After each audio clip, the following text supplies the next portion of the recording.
all know that Michael Jordan and Kobe Bryant are the top two shooting guards the game has ever seen. But after that, that's where things get a little bit more interesting. So today we're going to be comparing two electrifying guards, Allen Iverson and Dwyane Wade, and we're going to see which one was better.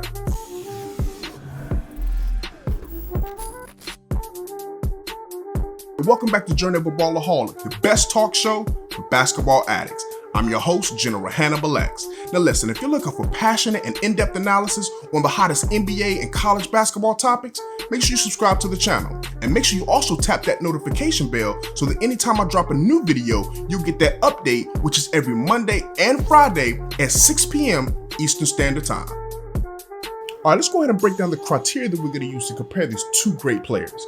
Of course, we got to start with defense. Then we're going to look at dribbling, their shooting ability, also how well they finish at the rim, their passing ability. Then we're going to look at the stats, awards, and also the winning. Got to cover that. But listen, to me, this is a heavyweight matchup, and it calls for a special introduction. Michael Buffer, let's go ahead and get this thing started the right way. For the thousands in attendance and the millions watching around the world, from the capital city of the United States of America, Washington, D.C., ladies and gentlemen, let's get ready to rumble! All right, let's jump right into the defense. Now listen, starting with Allen Iverson, to me, despite his small frame, was one of the smartest defenders the game has ever seen. Iverson used to lull the offense to sleep thinking that they had an easy pass, and he would use his cat-quick reflexes to jump out of nowhere and be taking it the other direction. He was like a pickpocket monster. Listen, the guy led the league in steals a couple of years. I mean, for somebody that small to be able to do that, that's impressive, man. But as impressive as it was, Dwyane Wade is just another animal when it comes to defense. I think that's one of the most underrated and most underappreciated parts of Dwyane Wade's impressive all-around game. He was an elite defensive option when it came to guarding guys that generally were bigger than he was. I mean, some of those guards like the McGradys and the Kobes and those guys were bigger than him. But he came and would battle them and contest them at the rim, at the apex of the shot. It didn't matter. Listen, Dwyane Wade to me is the best defense. When it comes to shot blocking, he's the best defensive guard the game has ever seen. I gotta give this defensive edge to Dwyane Wade. Let's go to move on to dribbling. Now, who remembers this matchup right here? Michael Jordan, Allen Iverson. He put the two-step on him, the in out. Listen, Allen Iverson was just another world when it came to crossovers. When it came to putting the ball on the ground, when it came to creating your own shot and getting the space that you need, he would literally put people on the ground, man. Iverson was special. Wade was nice, don't get it wrong. That spin move that Dwyane Wade had, where he would set you up, lull you to sleep, and then spin back on you, it was special. But Allen Iverson, he took the crossover, he took it to another level. I mean, he put some style with it. He put some oomph onto those crossovers, and with that speed that he had, oh, it was no stopping that. He had the ball literally on a string, and the ability that he had to go from left to right so quick with those herky-jerky crossovers, oh man, listen, it borderline on carrying, but if the ref doesn't call it, do it. And he did it, and he got away with it. And Allen Iverson, listen, his ability to put that thing on a string, it left a lot of people in a position they just couldn't guard him. Dwyane Wade's dribbles are different. It's different because Dwyane Wade was more efficient with his handle. He was the type of guard that wasn't going to do a lot of showboating. Dwyane Wade was going to make sure he got where he needed to get to. Iverson was that guy that wanted to embarrass you, and he did a lot of that. So I got to give the dribbling to Allen Iverson. All right, let's break down the shooting comparison. Now, Allen Iverson was a great scorer, and the jump shot is what he used a lot to get his points. However, he was inefficient with his shooting. He was a volume scorer, where Wade was a little different. Wade was much more efficient. However, Wade knew his limitations. Wade was not a three-point shooter, and he knew that. So what Wade would do is Wade would attack the basket, put pressure on the defense, and then he would use his footwork to be able to hit that mid-range shot. And that's what he mastered. Wade became a perfectionist when it came to that mid-range, that 10 to 17 foot shot. That was his shot. That was his sweet spot right in the middle of the defense where he could put pressure, making him think he was going to the basket and then be able to pull out to hit that mid-range shot. But Iverson was a little different. Iverson knew he had all eyes on him. The pressure was on him to create the shot, and he did that with his handle. And it got him wide open shots. And I think that's why I have to give the ever so slight advantage to Allen Iverson when it comes to shooting because he was able to create those open shots. All right, let's go to the finishing comparison. Now this right here is like a clash of different styles because Allen Iverson was creative and he was truly one of the craftiest finishers that the game has seen. Iverson would try to use different angles, different ways to kind of finish around the defense. Wade was just a different monster. Wade had no interest in trying to finish around you. Wade was going to finish over you, and that's what he did a lot. I think to the surprise of the defense, maybe it was his 6'4" size, but Wade, using that nickname Flash, would go from one point of the court to the other in an instant, and before the defense knew it, he was literally coming down on top of their heads with the tomahawk dunk that was putting them on a poster. Iverson was just different. Like I said, Iverson had a couple of posters, but Iverson's claim to fame was his ability to go, despite being so small, to have the fearlessness to get inside that paint and go at the biggest shot blockers there were and be able to finish around them. But like I said, at the end of the day, I gotta give this category of finishing to Dwyane Wade because he challenged some of the biggest guys at the rim. Now, when it comes to passing, to me, this is a landslide in favor of Allen Iverson. Iverson was a magician when it came to passing the ball. Now, this is despite him being a volume scorer, mind you. Iverson understood that the defense was going to be focused on him.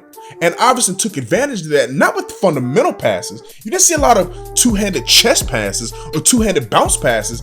Allen Iverson got funky with it, with a lot of pizzazz on his passes. Wade was no exception. Wade was one of the best alley-oop passes the game has seen. And it kind of helps when you have a guy like LeBron James who could jump out the gym to go get it. But Wade understood that whether it was LeBron, whether it was some of the role players in Miami before he got there and or after, Wade would understand where to put the ball. So placement was definitely on the side of Dwyane Wade. But when it came to making your teammates better with your passes, creating shots for them, I got to give that an edge when it comes to passing to Allen Iverson because he was not only a willing passer, but he was an exceptional passer, being able to, once again, not just pass to the open man, but being able to create those open opportunities for lesser scorers. Okay, breaking down the stats comparison, Allen Iverson holds that advantage when it comes to scoring at 26.7 points per game compared to Dwyane Wade's 22 points per game. Wade does have the advantage of rebounding at 4.7 compared to Allen Iverson's 3.7, and Iverson, as we know, has the advantage in assists at 6.2 compared to 5.4. When we look at their best season, we can look at Wade in shot blocking at 1.3, also in 2.2 steals per game. This is all in 2009, and his scoring jumped up to 30.2 in 2009. Allen Iverson's best scoring season was in 2006, where he averaged 33 points per game, which is really impressive. And I think it was also kind of interesting is that even though Iverson wasn't the defender that Wade was, look at his steals. Like I said, he's a 3-time steals champ, and he's always averaging over 2 steals a game. Wade, in the playoffs, his scoring was at 22.3, assists at 4.9, and rebounds at 5.2. The best playoff season that Allen Iverson had in scoring was his 2001 season with 32.9. And look at his assist year. In 2006, he averaged 10 assists a game. Now, Wade's best scoring year is actually better than Allen Iverson, which was 2010, where Dwyane Wade averaged 33.2 points as well as 6.8 assists. However, I got to give the stats category to Allen Iverson. Now, when it comes to the awards, Iverson holds the edge when it comes to regular season. Dwyane Wade holds the edge when it comes to the finals MVP. All NBA first team, Allen Iverson has a slight edge with 3 compared to Dwyane Wade's 2. The all NBA first team selection goes to Iverson, but the total, meaning second as well as third team included, that actually favors Dwyane Wade with an 8-7 advantage. All defense clearly is going to go in favor of Dwyane Wade. Scoring leaders, as far as scoring champ, favors Iverson 4 to Dwyane Wade's 1 scoring title. Dwyane Wade, as we know, never led the league in steals despite being a great defender, as Allen Iverson has 3 steal awards as well as that 1 Rookie of the Year. So when it comes to the awards category, I have to give that slightly to Allen Iverson. Now listen, when it comes to the winning category, this is clear, okay? Clear advantage for Dwyane Wade. Dwyane Wade has 3 championships, right? And not only does he have 3 championships, he was the best player on one of those. That 2006 championship carries a lot of weight. You can't disregard a man who goes out and gets finals MVP and puts up the numbers that he put up. Allen Iverson was no chump though. I mean, Allen Iverson took that 2001 Philadelphia squad, took them to the finals. Now, a lot of people try to diminish the talent that was on that team, but Dikembe Mutombo was an all-star. I mean, he was a legit bona fide big man, but he was a defender, right? Allen Iverson had to carry the load offensively. Even guys like Eric Snow and McKee, those were defenders. Iverson was their offense. It literally revolved around him. And so to get them to the finals and to do what no team did, you gotta remember, that 2001 Laker team that the Philadelphia 76ers beat, that Laker team swept the first round, second, and the conference finals in the West, and every team that they beat in the West was a 50-win team. They were a juggernaut. And Allen Iverson, based on his supreme game, I mean, we're talking about one of the greatest games the NBA has ever seen. He went out there and literally stole game one from the Lakers in their crib. That right there is worth the price of admission by itself. You got to commend that man, because had it not been for Allen Iverson's superlatives in that game, that Lakers team would have swept the entire playoffs. You got to remember, after that game one, the Lakers won the next four. They would have done what they did to everybody else to the Philadelphia 76ers had it not been for Allen Iverson going insane in that game one. So I got to give him credit for that. Granted, when it comes to the winning category, I have to favor Dwyane Wade. Winning championships matters. And yes, it helps to have people around you, but you got to be able to get it done. And Dwyane Wade, I think, proved to be a better leader as well. So I got to give him credit for that, man. Man, this is a tough one here. This is a tough one. But I think in order to separate the minutia of how close these two are, we got to take it one step further. And we got to factor in the talent that each one of these guys played with. Wade had Shaq. I mean, granted, he wasn't Laker Shaq, but he was still 2010 Shaq, right?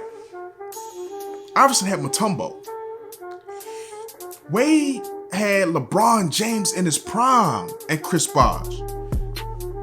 Iverson had Melo, Rip Hamilton.